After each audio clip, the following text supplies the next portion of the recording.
Democracy बहुत बड़ी है, बहुत बड़े अरसे से चल रही है, लेकिन मैं समझता हूं कि इस देश में कोई डेमोक्रेसी नहीं है। इट इज एक इस खेल चल रहा है इस देश में जिसमें अमीरों के नोटों से गरीबों के वोटों के साथ खिलवाड़ होता है। अमीरों के नोटों से गरीबों के नोटों के साथ खिलवाड़ होता है और मैं समझता हूं कि इसको अमीरों के नोटों से गरीबों के वोटों के साथ खिलवाड़ होता है, जिसको डेमोक्रेसी कहते हैं। इसी तरह से हमारे जो चीफ इलेक्शन कमिश्नर हैं तो मिस्टर सेशन, तो उन्होंने एक किताब लिखी है, उसमें उन्होंने खुद कहा है कि इस देश में डेमोक्रेसी नहीं है। उन्होंने एक मिस्टर सेशन ने उस किताब में ये लिखा है, ए heart full of burden, heart full of burden किताब लिखी है और उन्होंने इस किताब में लिखा है कि इट इज जो डेमोक्रेटिक कल्चर है इंडिया में, it is in an advanced stage of decay. ये डेमोक्रेसी जो है it is an advance stage of decay, ऐसा चीफ इलेक्शन कमिश्नर को कहना पड़ा है। और इसी तरह से तो उन्होंने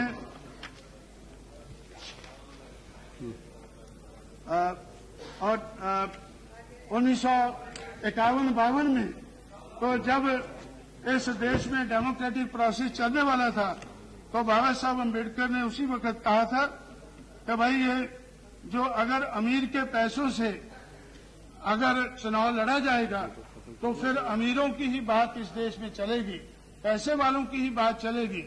और वही हम देख रहे हैं कि मनी माफिया और मीडिया का रोल बहुत बड़ा है। मनी माफिया और मीडिया का रोल इस देश की डेमोक्रेसी में बहुत बड़ा रहा। तो बाबा साहब ने उस वक्त, क्योंकि लोग महाभारत और रामायण के बारे में ज्यादा जानते हैं, इसलिए उन्होंने कहा था कि I would like to refer to the Mahabharata during the battle between the Pandavas and the Kauravas, Bhishma and Drona were on the side of Kauravas, Pandavas were in the right and the Kauravas was in the wrong. Bhishma admitted this when someone asked Bhishma as to why he was supporting the Kauravas if he found the Pandavas to be in the wrong and the right.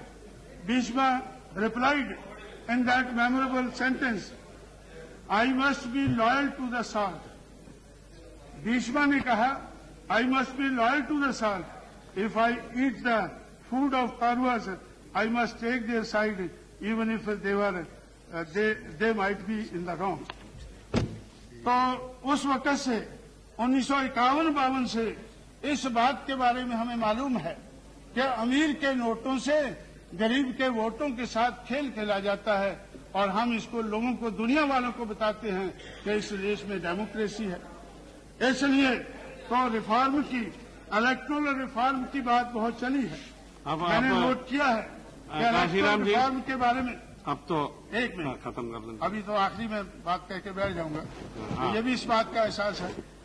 तो electoral reform के बारे में 36 minute तो आपने लिया। हम लोगों ने 1972 से ये काम शुरू किया है। 1990 तक तो बहुत कमेटियां उठाई गई हैं। 1972 में रॉ कमेटी बिठाई गई, उसके बाद 1974 में कारकुंडे कमेटी बिठाई गई, उसके बाद में कैबिनेट कमेटियां बहुत सी बैठी 1982 में, और उसके बाद आज तक 14 चीफ इलेक्शन कमिश्नर हमारे देश में हुए हैं।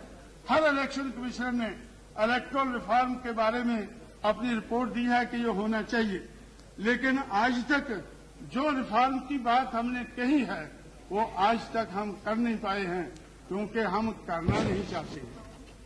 हम ये करना नहीं चाहते हैं।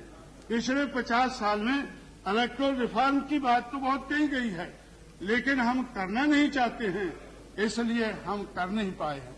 तो इसलिए मैं समझता हूं कि अगर सही मायने में पॉलिटिकल डेमोक्रेसी को रिस्टोर करना है तो हमें ये रिफॉर्म करने होंगे और political democracy without social and economic democracy